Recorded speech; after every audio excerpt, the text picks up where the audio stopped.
Welcome back to Bombastic Nation and Ting and Ting and Ting. I'm Mr. Giant and I'm back with some more vibes for all you know what I mean? And someone suggested that I watch this one here. This one is World War One. The Seminal Tragedy, the Concert of Europe. Extra history all you. Just check out that channel. Extra History's got some good stuff on there, you know what I mean?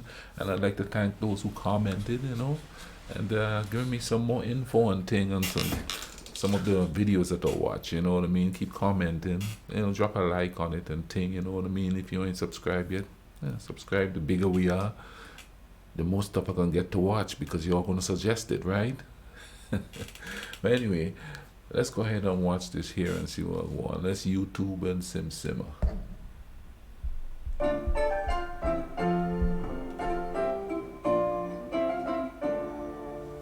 Human history is equal parts heroism, tragedy, and misunderstanding. Very rarely have we displayed all three to such a degree as in the First World War. This war is called the seminal catastrophe of the 20th century, because without it there is no Stalin and no Hitler, no fascism or World War II. Without it, we don't have a Cold War that leads us to the very brink of annihilation, nor do we see the Middle East carved up by old men, still bitter from 4 years of meaningless, self-inflicted catastrophe. Without this war, we probably don't have 9/11 or the turmoil in the Middle East today. This war ushered in the modern age, born in a crucible of gunpowder and toxic smoke and the blood of 10 million men. Blood spilt in war from the fields of France to the waters off America, from the Russian frontier to the sands of the Middle East, from the Chinese mainland to the deepest parts of the sea. This war broke empires. It shattered the past and forced us to give up our last ties to our medieval understanding. When the smoke cleared and a stunned world climbed out of its trenches, we lived in a new age, with new powers, new ideas, and new terrors. It is the defining event of the 20th century. It is the Great War.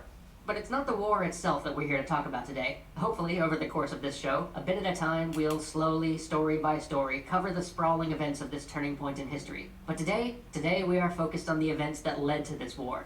For if the war itself is the seminal catastrophe of the 20th century, then the weeks before the war are its seminal tragedy. In these next few episodes, we'll focus on the very human, very personal stories that led Europe to consume itself, to ignite itself in one suicidal blaze from which it still hasn't recovered, because it is a tragedy of the highest order. It's like a play, a Greek epic, a story so grand we would think it must be fiction if the scars of the war couldn't still be seen on the fields of France. It's Shakespeare living out before us. It begins with the death of a prince and his lady, and ends in mass slaughter the likes of which the world has never seen. So let's set the stage. For 100 years, Europe has been at peace. There have been wars, sure, but they were minor wars. Wars on the periphery. Wars without many of the great powers involved. Not since Napoleon did the great states of Europe vie in bloody battle. For after the ravages of the Napoleonic Wars, the statesmen of Europe had come together to try to stop such a catastrophe from ever happening again.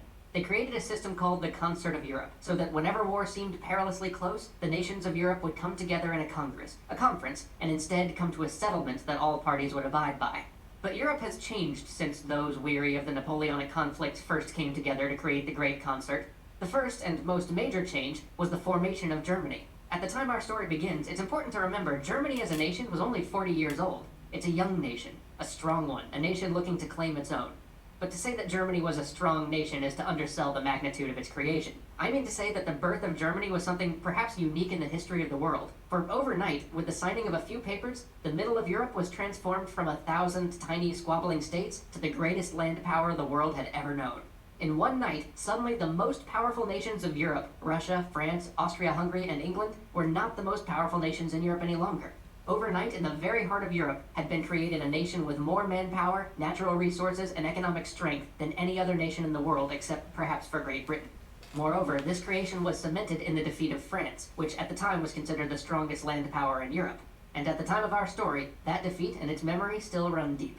And now, look at the world from the perspective of that powerful new German nation. Here they are, arguably the most powerful country in the world, and yet they see themselves being denied all the rights of a great world power. Britain and France held territories across the globe. Even the Netherlands, a nation which the might of the new Germany could wipe off the face of the earth in a week, had colonies from Asia all the way to Africa. But Germany, for all of their strength, had been denied those possessions simply because their nation was young. Imagine what this does to the balance of power. Imagine what this does to the geopolitical scene. Think what would happen today if Wow. So what they're trying to trying to say there's a little bit of jealousies happening here because we're strong, but we ain't getting no respect. Where's our respect? Put some respect on our name and thing. Could it be that simple? But this is called extra history here, you know. But that's kind of crazy, isn't it?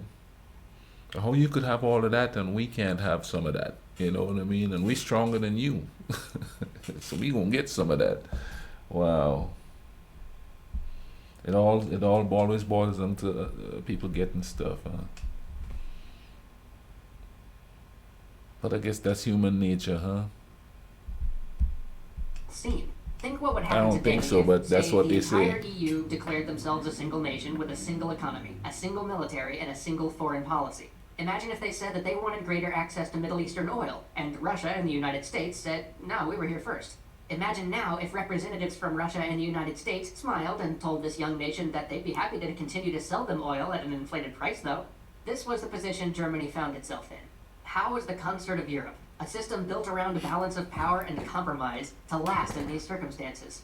And yet, for 40 years, it did. And this brings us to the second major change since the Napoleonic Wars: the men. The 70 years after those wars was a time of giants, men who towered over the world stage. Time and again here, Europe rolled well on the dice of history and came up with leaders who were capable of navigating an increasingly complex and increasingly modern geopolitical world. In the 1800s, Russians saw men like Alexander II, who understood that Russia needed to modernize to survive. He began dismantling serfdom, reformed judicial practices, encouraged universities, and pursued peace, understanding that Russia was in no position to fight the major European powers. Is it me though? But does it seem like whenever, whenever these people want countries to grow, they sort of implement a democratic sort of a system?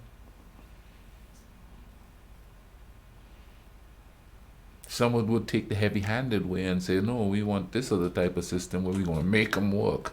But let's just throw that democracy their way, you know what I mean? And tell them, you know, you work hard, you could get this, you could get that, and people be working hard. But after years of doing that, and the years and years of the same people making the money, and years and years of others just being the worker bees, people kind of notice what's going on after a few generations. Not that they didn't know when it was happening, but if you give people enough, they're not going to worry too much about it. If they have enough to pay the bills and stuff, and you know, take the family on trips, and kind of enough to do what pleases them, they'd more than likely be satisfied, you know. But that's crazy here.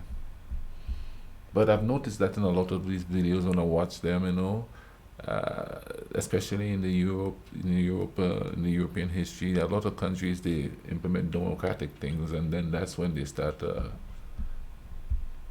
building, it seems. But if the person gets heavy-handed, then after a while there's issues. Like all the men here, this guy was not all chuckles and sunshine.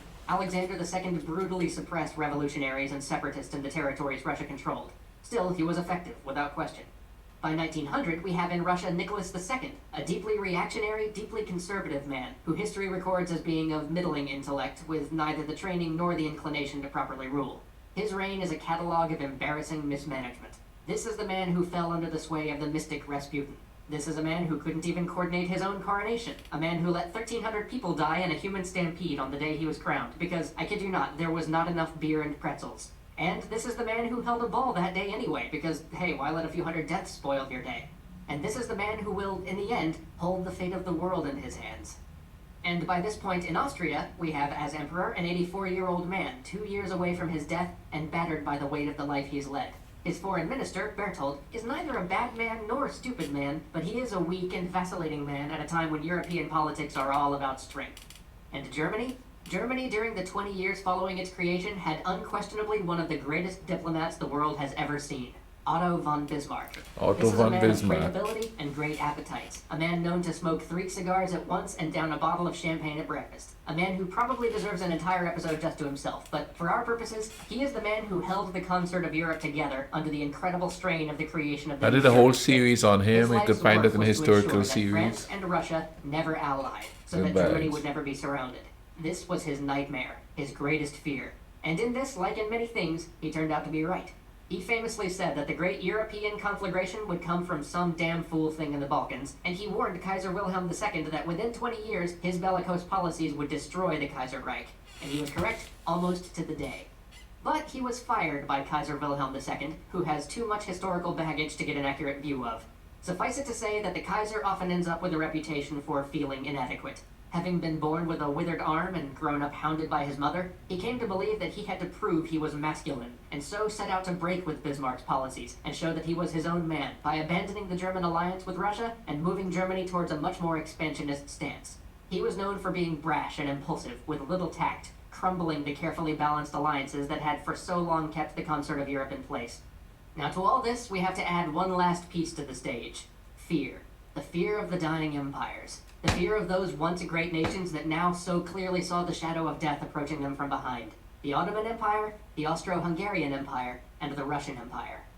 The Ottoman Empire was long known as the sick man of Europe. Its decline had been long and slow, with the surrounding nations taking bites out of its carcass as it slowly died. The Austro-Hungarian Empire looked at the fate of the Ottomans and saw shadows of what was to come. They feared they'd be like the Ottomans, dismantled, taken apart piece by piece until they were too weak to fight back. Man. They had once been the most powerful state in Europe, but they ruled over many nations and many peoples, and over the 19th century those peoples had asserted themselves, crying out for their own nations, crying out to be free, to, as people, decide their own fate.